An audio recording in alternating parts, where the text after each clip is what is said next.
heady days of Councillor Moira Knox, who was the sort of maybe White House of the Fringe, who regularly rallied against the filth of the Fringe, and there was always some kind of campaign to get something shut down. Obviously, before that, there was a sort of period in the 60s where there were sort of people tried to be as more outrageous as they possibly could. The Fringe has this reputation for pushing the bounds of taste and decency. Quite often, comics, in particular, stand-up comics, are trying out new material which they won't take on to anything in the way of mainstream, whether that's comedy shows or onto television.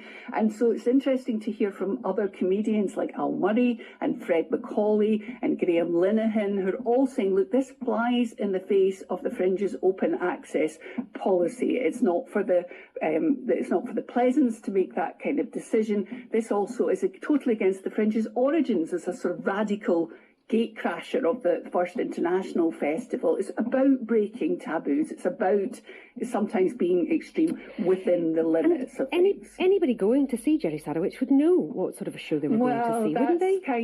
That's kind of what the argument has been. Look at the advert for his show. It's not for anyone. It's not just not for everyone, it's not for anyone. There's a cartoon of a decapitated Jerry warning that it contains strong language and themes some may find distressing. Jerry Sadowitz has been performing for years. Laura, I saw him in Freshers' Week 30 years ago when I was at university.